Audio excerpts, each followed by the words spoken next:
Today we're going to be talking about the two main types of artists and musicians. Before we get into the two main types, I'm going to go over a few types that I see come about as a result of these two main artists.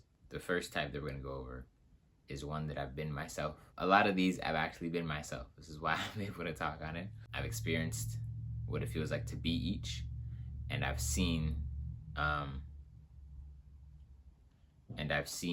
these different types in a lot of other people. The first type of musician is the musician who doesn't practice. This can be translated to the artist who doesn't art, the writer who doesn't write, the dancer who used to dance who doesn't dance anymore, but still has that artistic flair about themselves. This is the musician who doesn't music. They don't practice, they don't play. They might have played some years ago, but they don't play anymore. But they still have their guitar around, they still have their piano around, they still do what they do, you know what I'm saying? They might even be in school for music, or they might do they might have like a music class at their school, but they don't practice. They practice during the rehearsal, which once again, I have to plead guilty. I've been that kind of character type before, and it's a rock in the heart. It's a rock and a hard place kind of situation, kind of scenario, because you really love the art form. You might even love the song, but there's something blocking you from actually like taking the leap over to practicing, over to doing the thing that you really feel that you love doing. There's that. It's like an imaginary wall that people just can't get over. Luckily today, I know some of what builds up that wall, and I know how to break that wall down. If that does sound interesting to you, definitely book a call with me or shoot me a DM and we can talk about it. Because I realize that a lot of people face that wall where they might buy a keyboard, they might buy a guitar, but after 2 weeks of playing, they put it back down and that brick wall gets built up, and that invisible brick wall gets built up, and for some reason they can't get over that hump. We're going to be talking more about what this brick wall is and how to remove it, but this is something that really stops musicians at every different stage in their development, or it can stop them at any stage in their development. When they first start, when they're 2 years in, when they're 2 weeks in, like I'm saying, if they're 2 years in, 20 years in, doesn't matter. This invisible wall is something that has crept up in a lot of musicians' lives.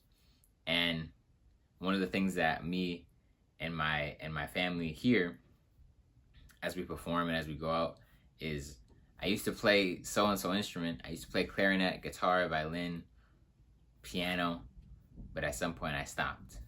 So that's my kind of mission in these videos. I want people to get back into their art form, man. Music is a wonderful art form. And it's so close to life itself. If there was no music on the planet, it would be a very boring existence. I'm not even gonna lie. Anyway, back to the first type of music. Back to the first type of musician, the musician who does not practice. Like I was saying, at some point, they fall out of love with music, with their instrument, and they don't practice, and their instrument just collects dust somewhere. That's the very first type musician, which actually comes up as a result from one of the two main types that we're going to be talking about in just a little bit. The second type of musician is actually a person. This is one of my favorite types. It's one of the coolest types, the performer. Who am I talking about? Really, I'm talking about the Michael Jacksons, the Beyoncés, the Cab Callaways, Childish Gambinos. So these people, they have a background in music. They may have started when they were very young. What they do and what happens is they get into music, singing, whatever instrument, and they end up going down the path of many different art forms. So they'll be dancing on stage. They'll have the choreography, you know what I'm saying, down, and it's beautiful, and they'll have the visuals, and they'll have the wardrobe, and they'll have everything. These people kind of branch out from music or from whatever art form. Sometimes it's rapping as well, but they go into the full scope. One of my favorite artists, definitely one of the most popular types of musicians and artists, the performer. They have the lights, the cameras, the action. Kanye West is a good example. He was a producer, then he started rapping, and then he just went into full everything. So that's kind of who I'm talking about, the performer. The next type of musician or artist that we're going to talk about is the pseudo artist. And these people are very similar to the performers, but there's a small difference. In this modern day and age, music has become very commercialized. You'll be on social media scrolling, and then you see one of your favorite artists just release their new single or their album with 30 songs on it. And you listen to it, and you're like, okay, there's like, you know, you hear it, there's 2 good songs on it, and you just play the 2 good ones, hopefully longer than a month or 2 weeks, really 2 weeks if we're gonna be for real. We're just gonna be, you know, we're gonna keep it for real. 2 weeks, you listen to it for 2 weeks, and then after that, you're kind of on to the next, because it's just kind of forced. I was on TikTok. I don't usually go on TikTok, just for people who know me, but I was on TikTok. There was a post that was like, there's a difference between music and art. And it's very, very, very, very, very true. There's a difference between, we get two good examples. There's a difference between, see, music is very subjective. You gotta be careful. I'm not trying to step on people's toes, you know what I'm saying? I'm trying to keep it respectful. But what I am gonna say is that there is a difference between, see, I don't even listen to the other guys because it's just so, to me, it's so empty. That's really what you notice with the pseudo artist, with the pseudo musician. And pseudo just means fake. That's all pseudo means. Pseudo doesn't mean anything more than that. It's fake.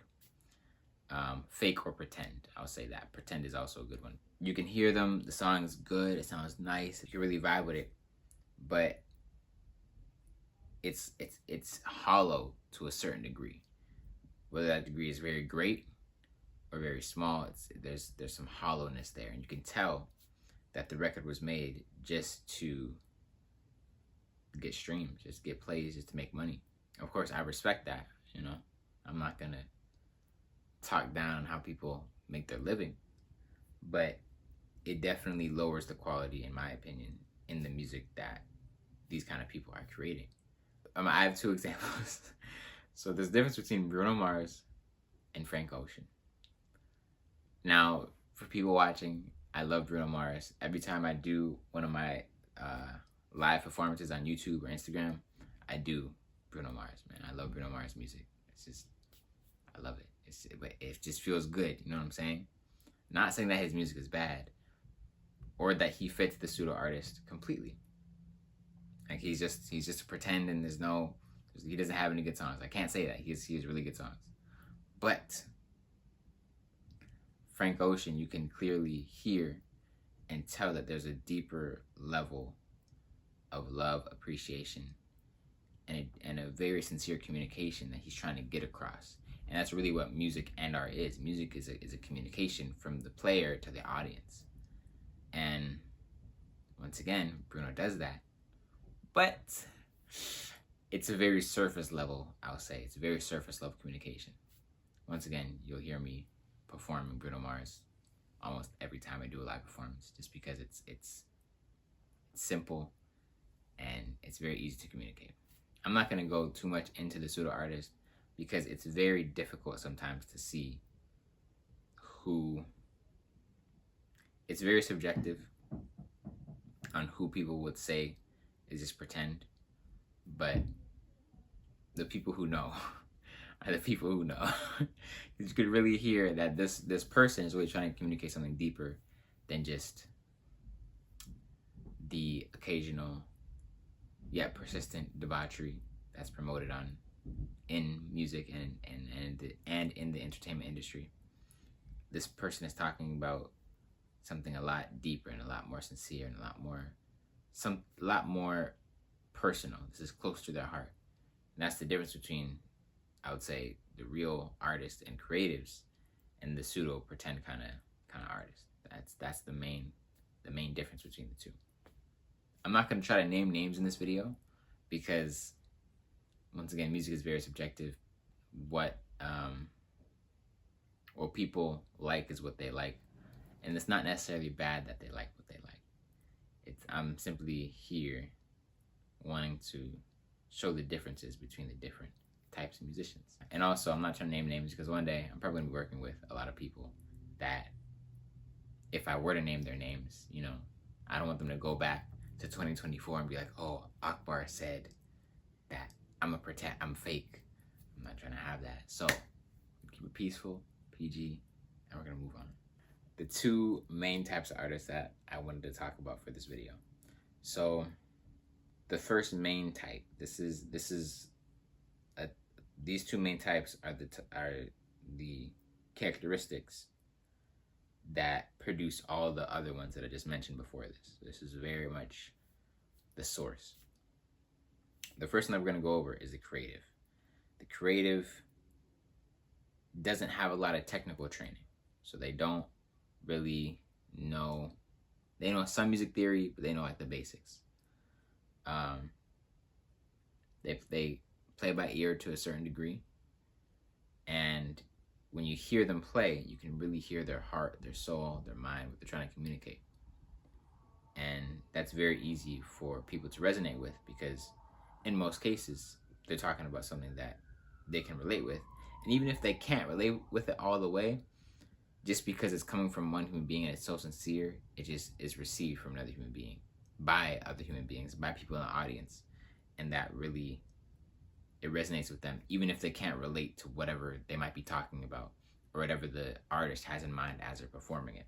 A good example would be Beethoven. We're going to all the genres. This isn't just a modern kind of thing. This is a very broad conversation on music. Beethoven, people in his time, and especially where he was performing, I don't think they could necessarily relate with what he was putting out, but it still affected them. Similar, I guess, thinking about it now, it's pretty interesting.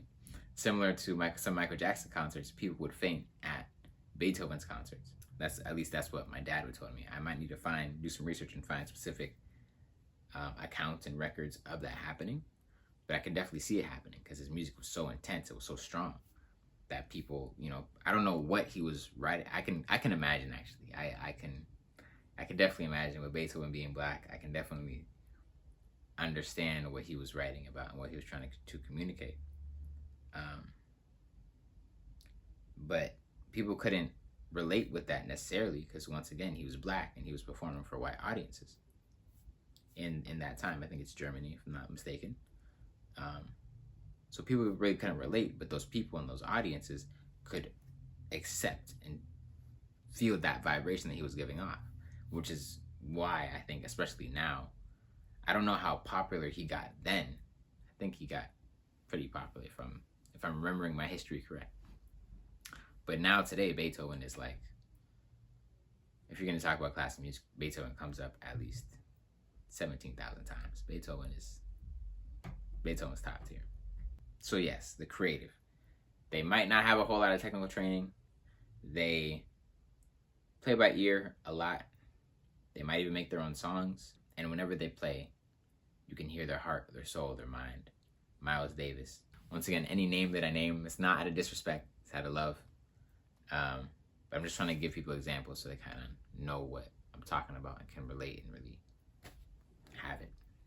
The creative is definitely the type of musician and artist that really keeps music going. If music didn't have any heart and soul in it, and this is with any art form, it could be jazz, indie rock, pop, whatever the case may be, rap. If your heart isn't in it, then it wouldn't communicate. Music wouldn't be attractive. It's that emotional communication that makes what music is, period.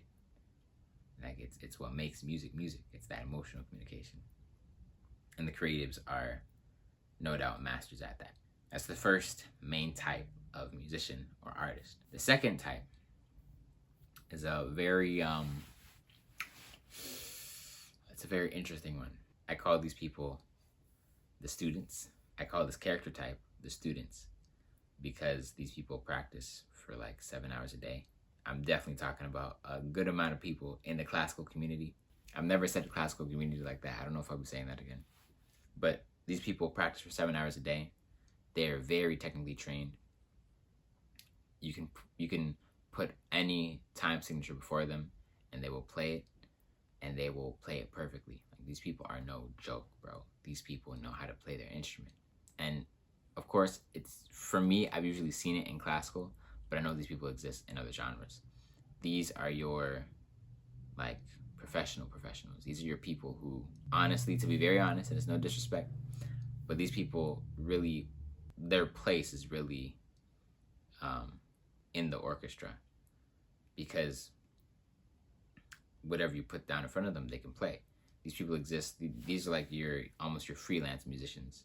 These aren't necessarily the artists that make it big, but these are the people who help artists make it big. These people are no joke. It's not uncommon for their parents to actually want them to start music. It's not uncommon for these people's parents to be the ones who want them to start music. What's interesting, however, is that most people, I'm not gonna say everybody, but a lot of people, they start off with this mindset of, I need to practice for 7 hours a day. I need to practice so I can get technically supreme. And I'm just gonna try to be the greatest. Not even the greatest, it's the best. There's a difference between the greatest and the best. I'm gonna try to be the best musician ever. And like I said, it's not uncommon for these people to have their parents be the ones who want them to practice, want them to play that instrument. The problem, the very major problem with that is because of trying to study the instrument and music so technically, when these people perform, you don't really hear their heart. Very similar to the pseudo musician. You don't hear their heart, you don't hear their soul, you don't hear their mind. They're really just playing notes. And it's very cool to see. It's very, and I don't have any, I'm not trying to spread any bad vibes, because these people are very just top of the line, technically, just beautiful. These people are very beautiful to see, beautiful to study from. But when you hear them play, it's just notes.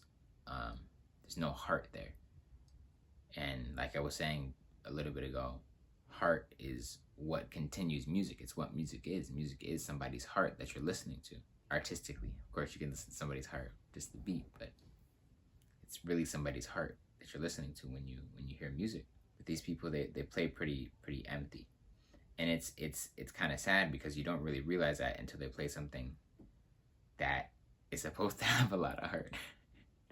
When they're first coming up and they're little and they're 5, 10, 15 years old, you're very amazed. You're like, wow, these people can play.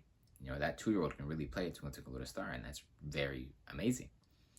But they turn, however age, when they get older and they're playing Tchaikovsky, they're playing Beethoven, and they're hitting all the notes, which is very important. I'm not saying that you want to not practice and not hit the notes. That's not what I'm saying. They're hitting all the notes, but there's no soul there. And that's really what loses a lot of people. Because classical music can really get into that, where you're just practicing, you're giving 7 hours a day, like I said earlier, 7 hours a day, and you're trying to hit every single note, but you perform it and you do it perfectly, but there's no connection to the audience, which is a very important factor in music and art in general. Because if you're not connected to the audience, then it's like, why is your audience there? What are they there for? They came to see something fantastic and to feel something as well. So this, a little bit more on this student type of musician. They usually either get to a period of time where they're not practicing, or they continue to practice, but it's just almost a habit, kind of robotic kind of thing that they do. This student mindset and character type is really what produces the don't practice musicians, because you can get so, technically good, and it really gets boring. You hit a certain plateau. You play a certain set of songs, you play on a certain caliber stage, and you give a certain caliber performance technically. And by technically, I mean you can perform at a certain level, no mistakes, perfect. But because you have no connection to the music, it's kind of like you just, like, the sizzle that was once there is now gone, and so now you're trying to look for something else to do, which is once again why people turn into the don't practice musicians. Music is not just technique. Music is also heart, and if you don't have your heart in it, you're gonna become a don't practice musician. And so, wrapping up this kind of video and talk today, I want to bring in the real solution, which is what people like Prince, which is one of my music idols. The perfect type of the ideal type of musician that there is a good combination of the creative and of the student. And I would also say that this kind of produces the greatest performers. So this very final type, this hybrid musician, hybrid of the creative and the student, these are really the best that there are ever, which is why I hold Prince at such a high esteem, because he had the creativity to produce the hits that he produced, and also he had the technical ability. Of course, I don't know how much music reading he did. When you hear him play, he knew how to change the keys, and he knew how to add in the rhythms, and he knew how to have all this happen. And so that's really when you start getting into a genius kind of mode, when you're able to have the creative and not let this die as you're studying the actual technical side of whatever instrument, genre, art that you're studying. And this is really the goal for anybody that I'm taking under my wing, and it should be the goal for music teachers in general, because if you just have the student kind of mindset, then eventually down the line they're just not going to want to practice. The student isn't going to want to practice.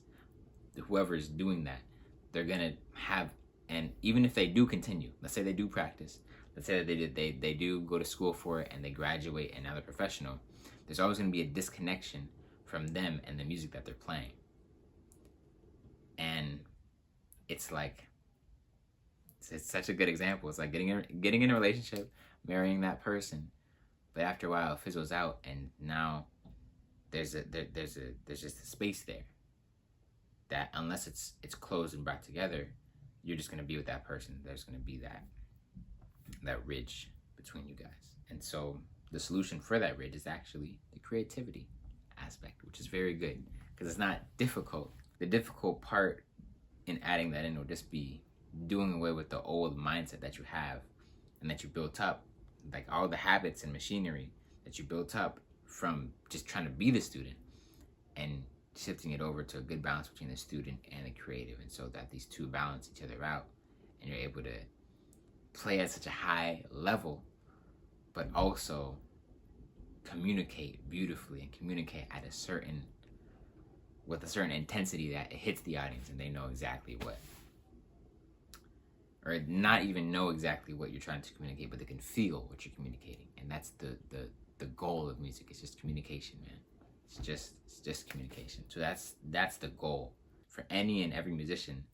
This cannot be ignored. Both sides. You can't have one without the other. If you have the one, you'll hit a certain point. You'll hit a certain plateau. Even on the student side, you'll hit a certain plateau. You'll get to the point where you're, like I said, you're able to play all the time signatures, all the key signatures, all the scales, all the everything. You might even from this have a certain trained ear, although people who are creative just naturally have a good ear. Actually, people who just are people have a good ear. You hit a certain plateau when you're the student, and you hit a certain plateau when you're just creative. I've noticed in my own journey that it's been kind of what is this? A squiggle? I was gonna say a spiral, but this is more of a squiggle. We're going left to right. Where I've been the student. That's my parents started me off, but I stopped playing for a while because I was a student, and I got more into my creative bag, and now I've been writing a lot of original music. I've been really focusing on what I'm trying to communicate, and I'm coming back over to this side of the student, and I'm realizing that because I took this path, because I got that experience being a creative with the art form, now I have a deeper love and patience for the technical study and training, and I know why we learn about key signatures, and I know why we even write down sheet music. Like, what's the point of sheet music? Like, I know why that exists, but I know that because I took this creative path. I went this way. And if you don't go this way, you just stay here, you're just gonna hit a certain plateau. You need both. This is how a vibration literally moves. It goes up and it goes down. It goes up and it goes down. It does not stay stagnant. Anything that's stagnant is just dead, simply. So you need to have both. You need to have the yin and the yang. And once you can combine those, then it produces something totally new, which is like I said, it's like the Princes, man. It's like, what's another example? I think Stevie Wonder is also a good example of that, where you have the creativity, but also the technical training. He's able to play in these different ways and add these different feels to songs using the different keys. I hope that this made sense.